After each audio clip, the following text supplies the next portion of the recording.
Poukoumel FM, dans un instant, le journal.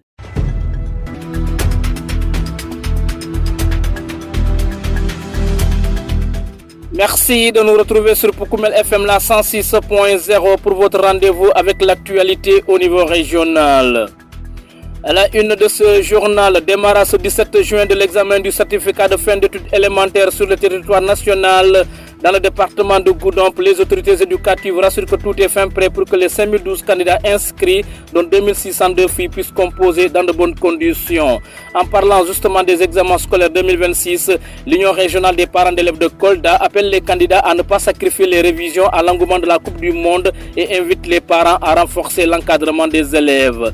Le khalife général de Boussoura, village de la commune de Djenné, plaide pour la construction d'un dara moderne et l'octroi de matériels agricoles pour booster le développement socio-économique de leur village. Coupe du Monde 2026, le Sénégal peut faire tomber la France à condition de préserver la dynamique qui lui a permis de conquérir le deuxième titre continental selon le consultant sportif Mamadou Diola Sonko. Vous l'entendrez vers la fin de cette principale édition d'information. Justement, à Bounkiling, la ferveur du mondial grandit autour des lions de la Teranga et de l'enfant du terroir Hassan Diawo. Quels sont les points saillants de ce journal? Le développement, c'est dans un court instant. Le journal avec Younous Baro. En compagnie de Sidou Keta qui s'occupe des opérations techniques, bienvenue à tous.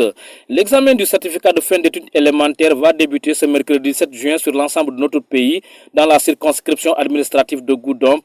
Ils sont au total 5012 candidats, dont 2602 filles, à la recherche de ce premier diplôme académique et qui ouvre les portes des études du cycle moyen. À quelques heures du lancement officiel des épreuves, les autorités rassurent que toutes les dispositions nécessaires ont été prises pour un bon déroulement de l'examen. Plus de précisions avec l'inspecteur Basile Nena, chargé des examens et concours à l'IEF de Goudomp. Tout a commencé avec un CDD qui a été convoqué le mercredi dernier au niveau de la préfecture de Goudomp, où l'ensemble des acteurs ont été réunis pour effectivement partager sur le dispositif qui est mis en place. Il s'en est suivi la convocation d'une rencontre avec les chefs de centre. Parce que cette année, l'innovation, c'est que tout le processus de l'administration des épreuves jusqu'à la délibération, proclamation des résultats se fait au niveau centre. Donc on peut dire que de façon générale, les choses ont été enclenchées et que nous sommes dans le processus. Voilà, pour cette année, nous avons 5012 candidats au total, répartis ainsi qu'il suit, 2602 filles contre 2410 garçons. Nous avons aussi, en tout cas, choisi 55 centres pour le déroulement des épreuves. Maintenant, pour le personnel mobilisé, là aussi c'est graduel, c'est pas fait de façon totale comme ça. Il y a la phase administration où on a mobilisé un certain nombre d'enseignants qui ne vont pas participer à l'autre phase de correction. Pour la correction aussi, il y a un certain nombre de correcteurs qui sont mobilisés. Et quand ils vont finir, ces correcteurs-là vont en tout cas quitter et il y aura la commission composée de secrétaires et de chefs de centre qui va rester pour le reste du processus. Donc c'est comme ça que ça se passe. Un message particulier? Voilà, le message particulier que nous pouvons lancer, c'est que les parents puissent en tout cas préparer les enfants. Voilà, on sait que l'examen va se dérouler en tout cas la veille d'un match au Sénégal. Je pense qu'il faut prendre les dispositions pour que les enfants dorment tôt, se réveillent tôt et qu'ils puissent aller au centre. L'autre aspect aussi, c'est l'aspect de la pluie. Faire en sorte que vraiment les enfants se prémunissent contre d'éventuelles pluies. Et pour ceux qui quittent aussi certaines localités un peu distantes, pourquoi ne pas aller passer la nuit? Par exemple, je prends le cas des enfants de Saliot qui composent généralement à Djibanar. Donc voilà, des risques quand même. Donc il faut que les gens prennent les dispositions en amont.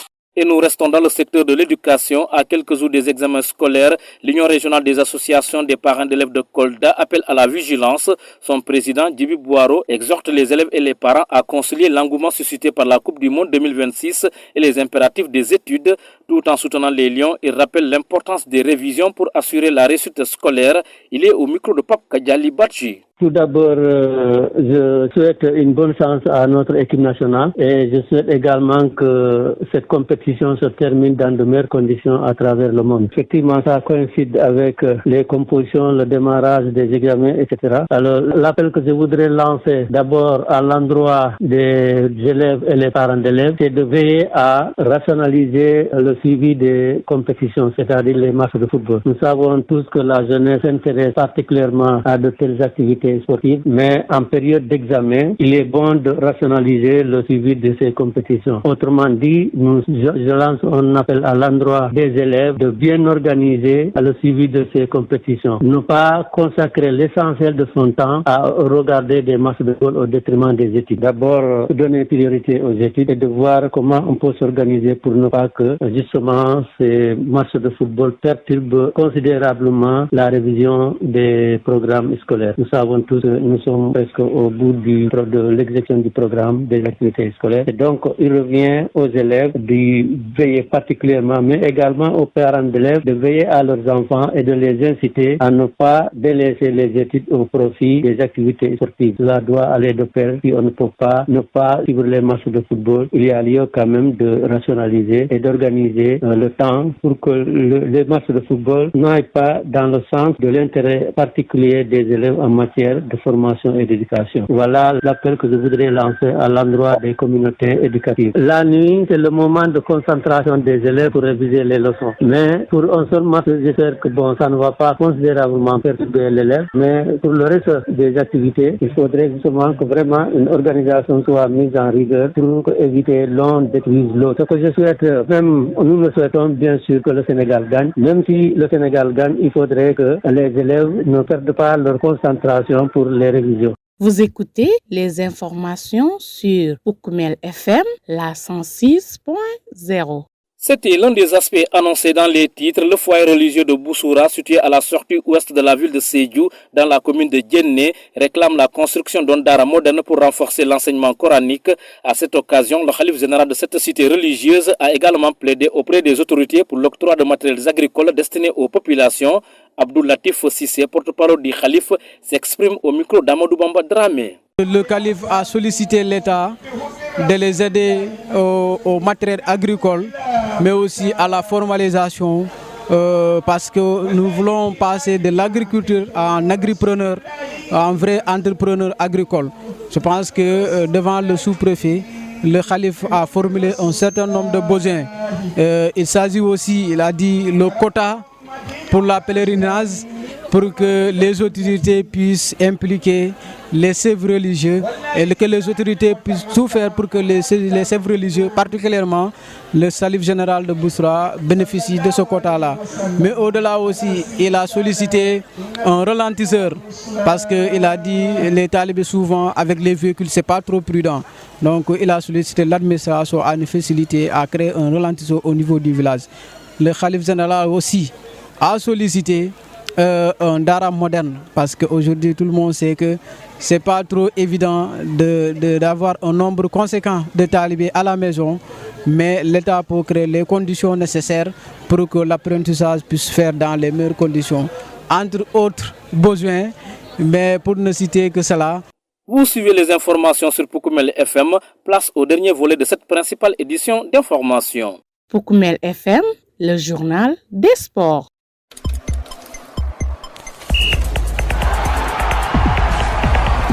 Dans cette actualité sportive, Coupe du Monde 2026, le Sénégal entre en lice mardi face à la France. Un rendez-vous qui s'annonce difficile pour les Lions de la Teranga, mais loin d'être hors de portée. Selon certains observateurs, le Sénégal a toutes les chances de s'imposer à condition que le sélectionneur Pape Bouna Diaw conserve l'organisation et les choix tactiques qui ont permis à l'équipe de décrocher son deuxième titre continental. C'est en tout cas l'avis de Mamadou Diola Sonko, consultant sportif à Goudomp. Le voici. Les chances du Sénégal, ils peuvent avoir beaucoup de chance. Les gens ont voulu comparer le match Sénégal-France de 2002 et celui d'aujourd'hui. Le match de 2002, on avait de très bons joueurs, mais qui n'étaient pas beaucoup professionnels.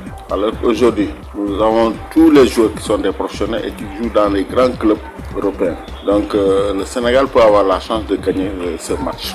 Bon, les deux matchs amicaux n'ont pas répondu à ce que les gens attendaient. Mais c'est parce qu'il faut se cacher. Pape Thiaw a caché le système, il a caché les joueurs. Et les joueurs ne se sont pas donnés à fond parce qu'ils pouvaient avoir des blessures pour donc ne pas jouer le match contre la France. Ils se sont réservés. et le classement du Sénégal qui avait rencontré le Maroc lors de cette finale, si ce classement est maintenu aujourd'hui, vraiment ils peuvent avoir beaucoup de chance pour gagner. C'est un match qui sera âprement disputé.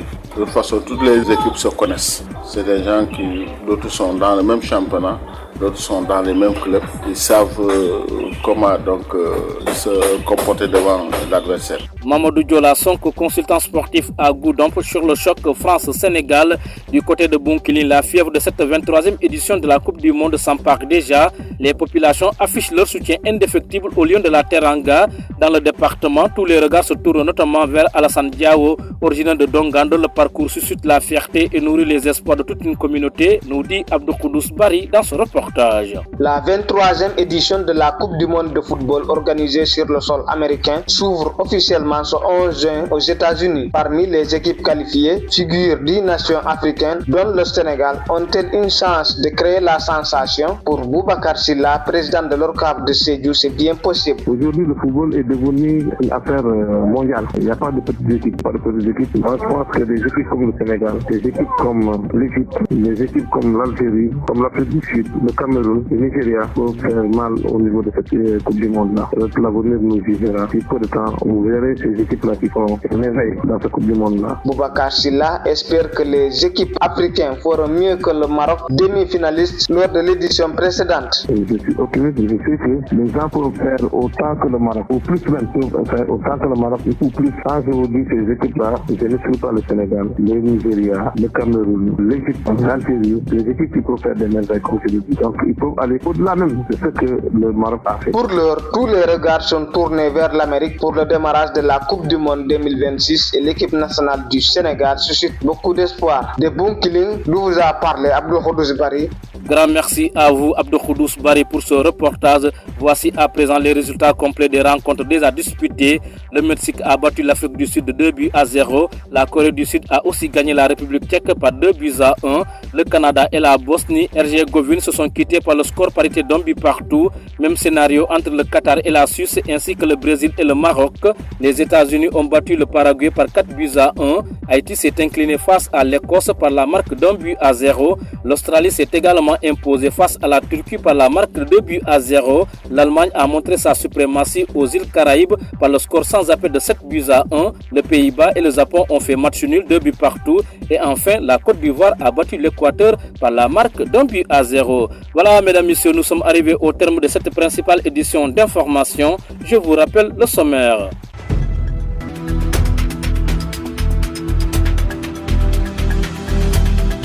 Démarrage ce 17 juin de l'examen du certificat de fin d'études élémentaires sur le territoire national. Dans le département de Goudomp, les autorités éducatives rassurent que tout est fin prêt pour que les 5012 candidats inscrits de 2602 filles puissent composer dans de bonnes conditions. Vous avez entendu l'inspecteur Basile Nena. En parlant des examens scolaires 2026, l'Union régionale des parents d'élèves de Kolda rappelle les candidats à ne pas sacrifier les révisions à l'engouement de la Coupe du Monde et invite les familles à renforcer l'encadrement des élèves.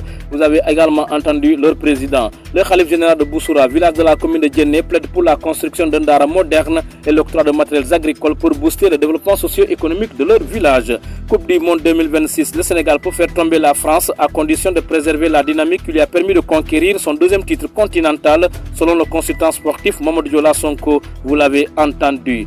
Justement, à Bounkiling, la ferveur du mondial grandit autour des Lions de la Teranga et de l'enfant du terroir, Hassan Diao, nous a dit Abdou Koudous Bari dans son reportage. Édition mise en onde par Sidou Keta que nous remercions infiniment. Grand merci également à vous, amis auditeurs, de l'avoir suivi. Place à présent à la version Mandingue.